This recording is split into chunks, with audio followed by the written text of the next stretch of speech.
Intraday perspective पर trading calls कौन सी हैं वो भी जान लिया जाए। हमारे पास 10 कॉल्स हैं और अमूमन हम देख रहे हैं कि कॉल्स खरीदारी की आती है, लेकिन आज शुरुआत में 2 बिक वाली की कॉल्स के साथ करने जा रही हूँ। प्रभुदास लीलाधर की तरफ से 2 कॉल्स आती हुई दिखी हैं। एक तो एक्सिस बैंक में बिकवाली की राय है, 720 के टारगेट्स। कल बिकवाली का दबाव स्टॉक ने देखा तो आज भी गिरावट के संकेत मिल रहे हैं। एसीसी पर बिकवाली की राय यहाँ पर आती दिखी है, 2200 के टारगेट्स को मानकर चले। कल भी हमने कमजोरी देखी थी, आज ये कमजोरी और हावी होती हुई नजर आ सकती है। एंजल ब्रोकिंग की तरफ से 2 कॉल्स हैं, बैंक ऑफ बड़ौदा और कोल इंडिया। बैंक ऑफ बड़ौदा में खरीदारी के मौके 130 के टारगेट्स को ध्यान में रखते हुए ढूंढे जा सकते हैं। कोल इंडिया में 233 का एक टारगेट मेंटेन किया जा सकता है। बाय कॉल्स यहाँ पर आप इनिशिएट करके चल सकते हैं। वहीं स्वस्तिका, इन्वेस्टमार्ट, थर्मेक्स और सिटी यूनियन बैंक पर बुलिश हैं। थर्मेक्स के काउंटर में 2525 के टारगेट्स यहाँ पर ध्यान में रख सकते हैं। सिटी यूनियन बैंक में 200 के टारगेट्स को मानकर चले, दोनों में ही खरीदारी बन सकती है। ल्यूपिन पर बिकवाली की कॉल और बजाज फाइनेंस पर बिकवाली की कॉल एमके ग्लोबल की तरफ से। ल्यूपिन के स्टॉक में हमने कमजोरी देखी, साथ ही बजाज फाइनेंस भी इस वक्त हम देख रहे थे वीकली अंडर परफॉर्मर की कैटेगरी में पूरे हफ्ते नजर आ रहा है। इसी के चलते दोनों पर बिकवाली की रणनीति, टारगेट, स्टॉप लॉसेस आपके टीवी स्क्रीन पर हैं। वहीं इनक्रेड कैपिटल की तरफ से 2 कॉल्स आई हैं, दोनों खरीदारी की हैं। क्रॉम्पटन ग्रीव कंज्यूमर में 420 के टारगेट्स को मानकर चले और साथ ही कैंटरबिल में खरीदारी के मौके 1475 के टारगेट्स को मानकर। तो इस वक्त 10 ट्रेडिंग कॉल्स हैं, 10 में से 4 कॉल्स बिकवाली की तरफ इशारा कर रही है, वहीं 6 कॉल्स में खरीदारी की यहाँ पर राय आपको मिलती हुई। तो सुबह सुबह आपके पास ढेर सारे स्टॉक्स हैं जिनमें से पॉजिटिव लेवल्स को देखते हुए अपने हिसाब से स्टॉक का चुनाव भी आपको करना है। रिसर्च और साथ ही हमारे टेक्निकल एक्सपर्ट्स तो हैं ही जो लगातार आपको उनकी स्टॉक स्पेसिफिक रिकमेंडेशंस देते हैं, उन पर भी फोकस करते हुए ट्रेडिंग और साथ ही निवेश की रणनीति आप बनाइएगा। चलिए आगे बढ़ते हैं और याद करते हैं, क्योंकि कल मंथली एक्सपायरी थी, वॉलेटाइल ट्रेड्स नजर आए और सेक्टर स्पेसिफिक एक्शन अगर देखें तो दिन भर कारोबार में हमने काफी हद तक उतार चढ़ाव देखने के बाद आईटी, एफएमसीजी जैसे पैक्स थे जहां पर बिकवाली का दबाव देखा। आइए कल पूरा दिन बाजार कैसा रहा डिम्पी से समझते हैं। डिम्पी, गुड मॉर्निंग, बताएं।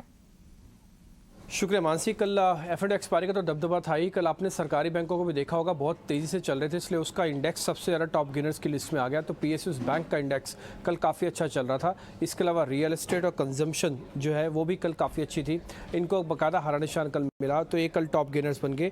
और इसके अलावा आप तो सीधा सीधा आता निफ्टी के आज के टॉप गेनर्स कौन कौन से रहे, यानी कि कल के मार्केट में उसमें था अदानी, उसमें था श्री सीमेंट और साथ ही हिंडाल्को और डिविस्लैब। ये तीनों ऐसे शेयर्स थे जहाँ पे परसेंटेज करीब 1% के आसपास का मूवमेंट आते हुए दिखा। ये बड़े शेयर्स की कैटेगरी थी। कल सेकंड हाफ में बाजार ने कूल ऑफ किया अपने आप को, लेकिन उसके बावजूद भी ये अपने आप को हरे निशान में और ठीक ठाक क्लोजिंग ये देने में कामयाब हुए हैं। लूजर्स की लिस्ट में अदानी पोर्ट्स कल शामिल हो गया।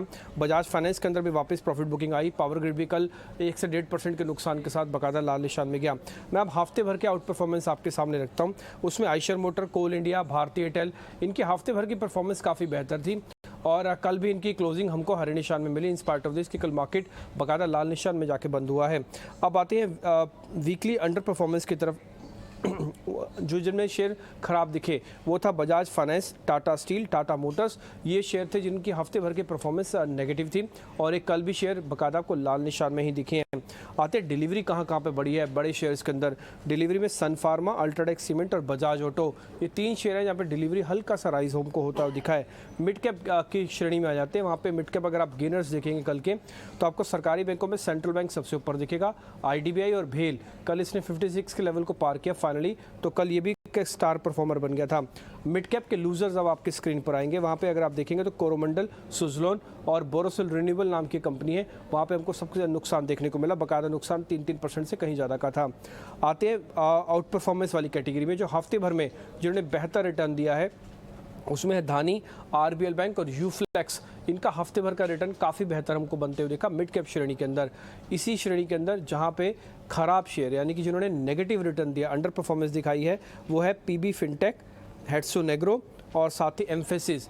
ये 3 शेयर ऐसे हैं जिन्होंने बाकायदा लाल निशान दिया और हफ्ते भर की परफॉर्मेंस भी खराब थी। चलते चलते मैं 2 कैटेगरी आपको और बताता हूँ। एक तो 52 वीक हाई इसी छोटे मझोले शेयरों में किसने बनाया, वो 52 वीक हाई बनाया था कल यूफ्लेक्स ने, CUB ने यानी कि सिटी यूनियन बैंक ने और एक थर्मेक्स ने। कल इन्होंने अपना साल का नया उच्चतम स्तर बना दिया। अब आते हैं मिड कैप की डिलीवरी कहाँ पे कल आपको बढ़ती हुई दिखी है। उसमें था चोलामंडलम फाइनेंस, जायडस वेलनेस और सफायर फूड। यहाँ पे डिलीवरी का साइज़ थोड़ा सा बड़ा है। गेनर्स की अगर बात करें रियल्टी सेक्टर, पीएसयू बैंक और साथ ही कंजम्पशन स्पेस में पूरे महीने कह सकते हैं पूरे ड्यूरिंग दी अगस्त सीरीज हमने अच्छी मजबूती देखी और साथ ही कई सारे गेनर्स और मिड कैप में भी कहाँ एक्शन था ये भी हमने जाना। कौन से स्टॉक्स थे जो कि पूरी सीरीज के दौरान परफॉर्म नहीं कर पाए, कह सकते हैं weekly under performance Bajaj finance जैसे स्टॉक्स में दिखा।